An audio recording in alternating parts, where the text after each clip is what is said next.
administração e liderança. E é um prazer estar aqui juntamente com vocês para estudarmos a palavra de Deus. Nós temos primeiro o cronograma das nossas aulas. Nessa primeira aula nós estaremos tratando sobre a igreja especificamente. Na nossa segunda aula, nós trataremos sobre a organização da igreja e a administração da igreja. Então nós estudaremos aí dois assuntos diferentes. Na nossa terceira aula, nós estudaremos sobre o líder, o papel do líder, e na nossa quarta aula nós estudaremos sobre a liderança. Aula 1, a igreja. Nosso texto principal está em Eclesiastes, capítulo 3, no verso 1, e diz: tudo tem o seu tempo determinado e há tempo para todo propósito debaixo do céu. Por aqui nós já percebemos que existe uma organização divina.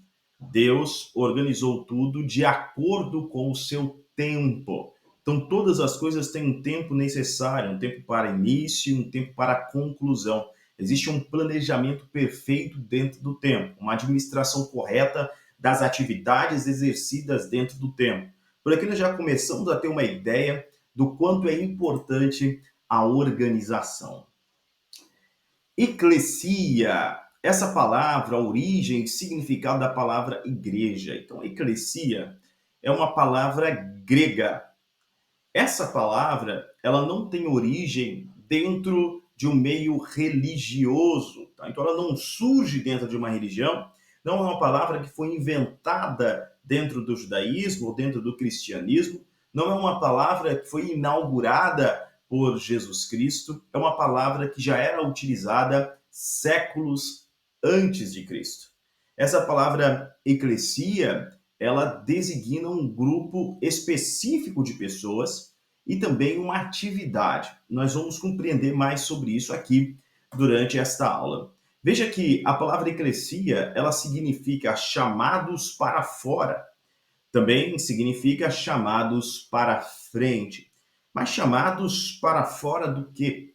Então, originalmente, essa palavra eclesia é utilizada para pessoas que eram chamadas para fora de suas casas, para se reunirem, se organizarem para uma reunião em um local específico. Então, eclesia, ela é destinada, é uma palavra destinada a um grupo de pessoas. Nunca a eclesia é destinado a identificar um lugar. Então, a palavra igreja não identifica um lugar, uma casa, um templo, um pátio, ou algum espaço geográfico. A palavra igreja, ela sempre identificou um grupo de pessoas.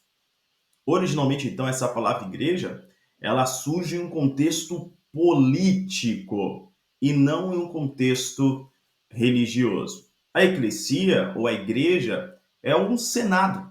Então, é um senado daquele período, né? O senado grego é um órgão político. A igreja é um grupo de senadores, são os senadores. Então, esse grupo político formam a igreja, tá? Senadores. Então, originalmente, a palavra igreja é destinada a este grupo. E quando surge, então? Surge através da monarquia. Então, originalmente, quando surge esse Senado, ele não vai surgir, a princípio, em meio à democracia, mas ele surge em meio à monarquia. Então, o rei regente, ele escolhia os senadores. Ele iria escolher os cidadãos que fariam parte da sua igreja. Perceba, então, que uma igreja, ela pertence a uma monarquia, pertence a um rei. Sendo assim, um cidadão comum não pode ter a sua própria igreja. Um profeta não pode ter a sua própria igreja. Lá no livro de Mateus, no capítulo de número 16, nós temos uma conversa interessante entre Jesus e os seus apóstolos. Veja a partir do versículo de número 14.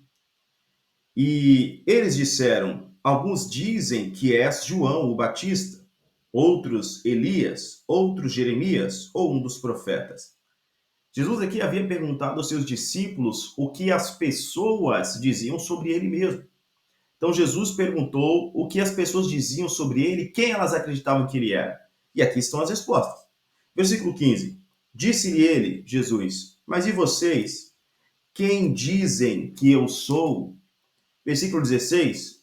E Simão Pedro, respondendo, disse, tu és o Cristo, o Filho do Deus vivo.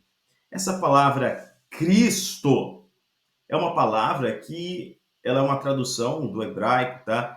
Então, originalmente para os judeus é o Messias. E aqui no grego está traduzido por Cristo. Quem é o Messias ou quem é o Cristo? O Cristo é o ungido de Deus, mas não qualquer ungido. Ele é o rei ungido. Então, o Cristo, ele é ungido como rei. Ele é aquele que tem um trono eterno, segundo a promessa feita a Davi da Mela, Davi o rei. Tá? Então, o Cristo é esse rei ungido. Perceba então que Jesus é identificado por Simão Pedro como sendo o rei, e não como sendo um profeta, simplesmente, ou um sacerdote, mas como um rei. Veja no versículo 17 o que diz. E Jesus, respondendo, disse-lhe, abençoado és tu, Simão, filho de Jonas, pois carne e sangue não revelaram isso a você, mas o meu Pai que está no céu. Então, Deus, o Pai, revelou a Simão Pedro que Jesus é rei. Ele revelou que Jesus é o Cristo. Já havia uma profecia sobre isso lá no livro de Isaías que diz: um menino nos nasceu, um filho se nos deu, e o governo está sobre os seus ombros. Ou seja, ele nasce para reinar, ele nasce tendo posse do governo. Versículo 18. E eu, Jesus dizendo, e eu também te digo que tu és Pedro, e sobre esta rocha eu edificarei a minha igreja, e as portas do inferno não prevalecerão contra ela. Lembre-se do que eu disse há pouco: um profeta não pode ter uma igreja. Um cidadão comum não pode constituir a sua própria igreja. Um rei pode ter a sua igreja. Jesus se identifica aqui como tendo autoridade real para constituir a sua igreja, o seu grupo especial, os seus senadores. Lá em 2 Coríntios, capítulo 5, nós vamos ver também a partir do versículo 19, 2 Coríntios, capítulo de número 5, versículo 19 e o versículo 20, está escrito assim, a saber, Deus estava em Cristo, no Rei ungido, reconciliando consigo o mundo, não lhes imputando as suas transgressões, e confiou em nós a palavra da reconciliação. Então, Deus estava no Rei ungido. O rei tem poder para perdoar os seus súditos, o rei tem poder para revogar sentenças. Este rei estava, assim, perdoando, reconciliando consigo o mundo e não lhes imputando as suas transgressões. E diz mais, e confiou em nós, quem? Na igreja. Confiou em nós, este grupo de senadores. Os senadores não estão aqui para defender os seus próprios interesses, mas o interesse da nação. E a nossa nação, como igreja, é o reino dos céus. Nós defendemos os interesses deste reino. Veja, colocou em nós a palavra da reconciliação. Versículo 20. Ora, então somos embaixadores de Cristo. Um rei tem seus embaixadores. Esses embaixadores, um grupo específico de pessoas também escolhido diretamente pelo governante, que é enviado a outras nações em missões diplomáticas, missões de paz. Então, estas são as identificações da igreja. Veja que a igreja é tanto este grupo de senadores, como também são embaixadores. Então, Jesus, sendo rei, envia a sua igreja, a sua igreja. E nós somos enviados para este ministério da reconciliação. Tá? Agora, a palavra igreja, ela também é designada para reunião. Qualquer tipo de reunião. Ali também tinha uma eclesia formada, então. Uma reunião acontecendo, identifica uma eclesia, um grupo de pessoas unidos se reunindo. O contexto que eu trouxe aqui para você é o contexto de eclesia como sendo direcionada, especificamente escolhido pelo governante, pelo rei, que escolhe o seu grupo de senadores. Então nós vemos que quando Jesus está falando que edificarei a minha igreja, a minha eclesia, ele não está dizendo que vou organizar reuniões em muitos lugares, reuniões quaisquer. Não é isso que ele está dizendo. Vou chamar pessoas para saírem, se reunirem em alguns lugares. Não é isso que ele está dizendo. O que ele diz é que eu edificarei a minha igreja. Eu edificarei, então, um grupo de pessoas, é um senado. Ele vai edificar, ele tem edificar este grupo. Então, este grupo que tem os interesses do céu, que defende os interesses do céu, este grupo que é formado de embaixadores também, este grupo que é enviado para reconciliar pessoas com Deus. A igreja no Novo Testamento, segundo o dicionário bíblico Wycliffe, no Novo Testamento a palavra igreja é uma tradução da palavra grega eclesia. Uma tradução da palavra grega eclesia que nunca se refere a um lugar de adoração, a um templo, mas tem em vista uma reunião de pessoas.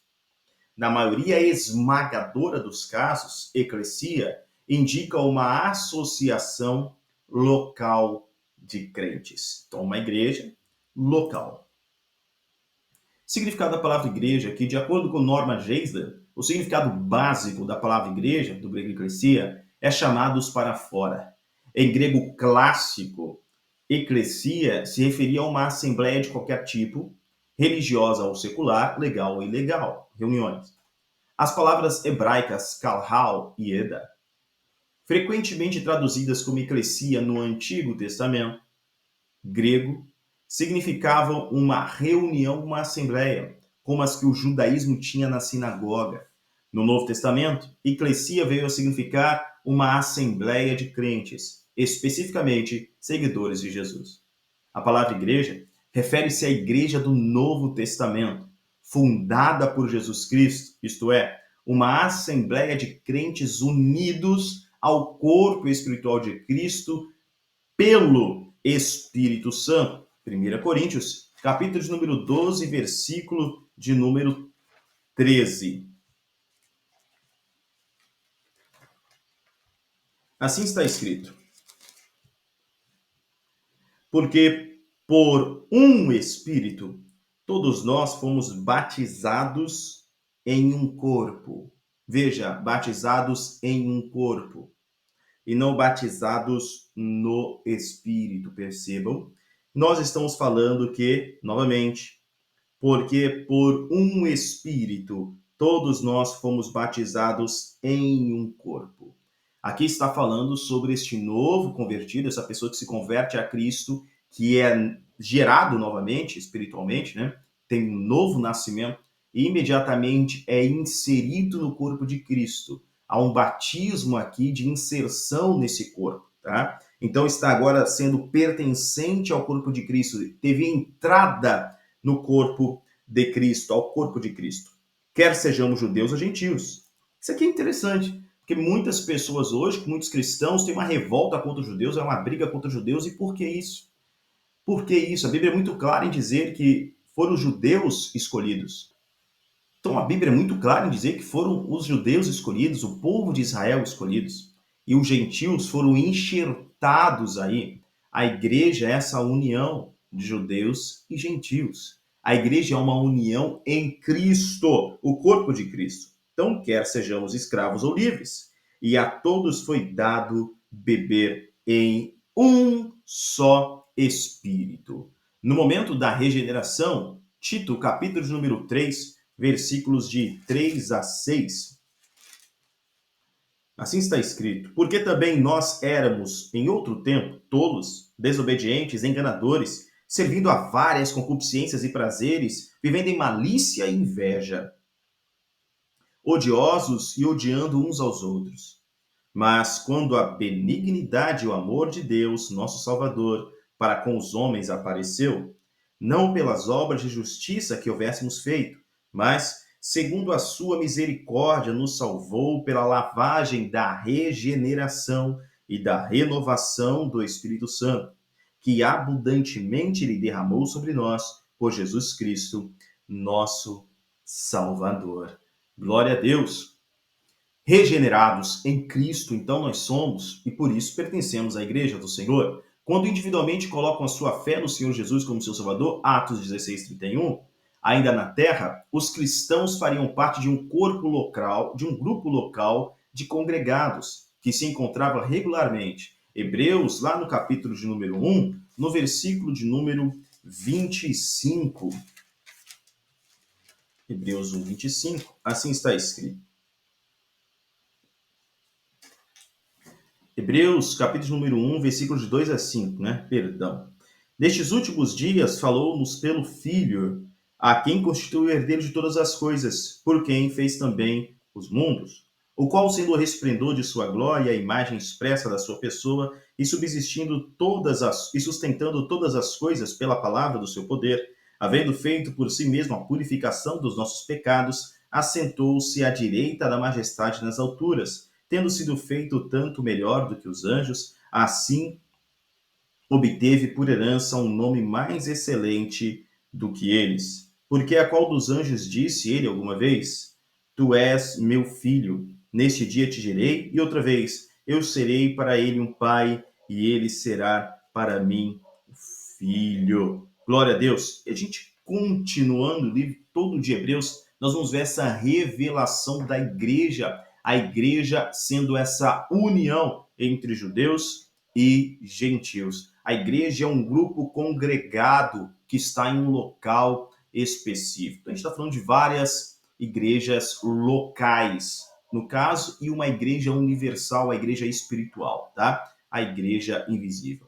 Para a edificação, Efésios 4:12, adoração, João capítulo 4, versículo 24, e participação nas ordenanças. Esse grupo que se reunia desta forma, Paulo destinou a maioria de suas cartas, por exemplo, à Igreja de Deus que está em Corinto.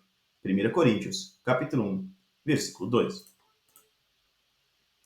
Colossenses, capítulo 1, versículos de 24 a 27, diz assim: Regozijo-me agora no meu sofrimento por vocês e cumpro o resto das aflições de Cristo na minha carne, por causa do seu corpo, que é a igreja, da qual me tornei um ministro, segundo a dispensação de Deus, que foi dada a mim para com vocês, para cumprir a palavra de Deus, o mistério que esteve oculto desde todos os séculos e em todas as gerações, e que agora foi manifesto aos seus santos, aos quais Deus quis fazer conhecer quais são as riquezas da glória deste mistério entre os gentios, que é Cristo em vocês, a esperança da glória.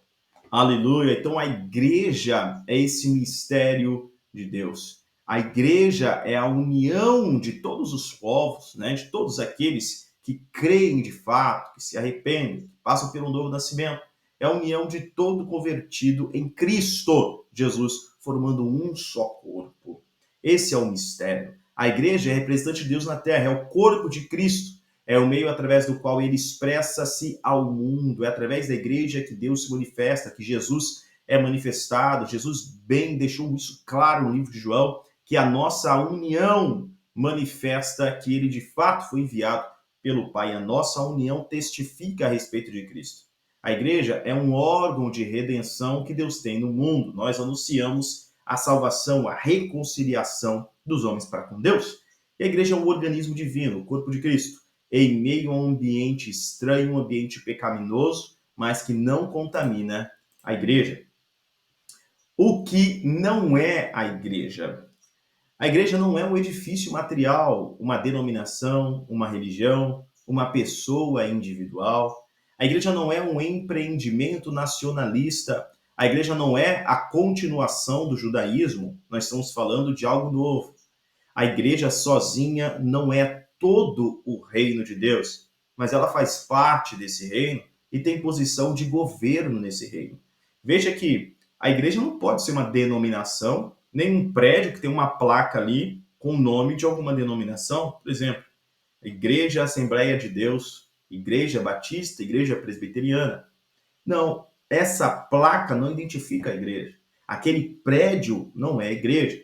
Se qualquer pessoa comprar esse prédio e as pessoas ali de dentro se mudarem e tiver agora o culto em um lugar maior, porque cresceu, este prédio antigo vai ser removido a placa, que antes estava escrito o nome de alguma igreja, e eles podem colocar qualquer outra placa ali, como uma loja de modas, e daí aquele prédio vai ser uma loja de modas. Ou um supermercado, uma padaria. Então perceba que o prédio não é a igreja. A igreja são as pessoas que se reúnem ali, são as pessoas chamadas para fora. É este grupo escolhido por Jesus Cristo, são esses senadores do reino, esses embaixadores do reino de Deus, este grupo de fiéis que se reúnem para prestar culto e adoração ao nosso Senhor Jesus Cristo. O que é a igreja, então? Segundo Coríntios 5:20, a igreja são os embaixadores de Cristo. A igreja é fundada em Cristo, Mateus capítulo 16, versículo 18, e não em Pedro. Veja que, além no grego, nós temos um jogo de palavras, né? Pedro responde que Jesus é o Cristo, o rei ungido, e Jesus vai dizer, também te digo que tu és Petros. E isso significa que era uma pedrinha, um seixo de um riacho, uma pequena pedra, como uma brita. E Jesus diz, você é uma pedrinha, mas sobre esta Petra, que é Jesus Cristo mesmo, é a declaração de que ele é o Cristo, e a palavra Petra, ali em grego, significa rocha, um grande bloco, uma grande rocha. Jesus diz, você, Pedro, é uma pedrinha, mas sobre esta grande rocha, que é Jesus Cristo mesmo, eu edificarei a minha igreja. A igreja não está edificada sobre um ser humano comum. A igreja não está edificada sobre alguém pecador que necessita também de salvação, necessitou ouvir a mensagem do evangelho pregada por Jesus Cristo, arrepender-se e ser guiado por ele até ser salvo. Não, a igreja não está firmada naquele que é dúbio e que pode errar. Nós vemos Pedro por diversas vezes no Novo Testamento mostrando a sua indecisão. A igreja está firmada sobre aquele que não muda, sobre aquele que é inamovível, sobre aquele que é eterno. A igreja está firmada sobre Cristo. A igreja é o povo de Deus dentro da raça humana. Essa é a igreja. Então a igreja, nem todas as pessoas do mundo fazem parte da igreja, mas a igreja tem em si pessoas de todas as partes do mundo, de todas as épocas, de todas as línguas, de todas as nações, tá? A igreja é o eterno propósito de Deus, está lá em Romanos, capítulo 8, versículos 26 a 30. E a igreja é o mistério de Deus guardado, mas revelado nestes últimos dias. Deuteronômio 29, versículo 29. A igreja é uma nação santa. 1 Pedro, capítulo 2, versículo 9, lembrando que nós somos representantes do reino de Deus, e este reino é os céus.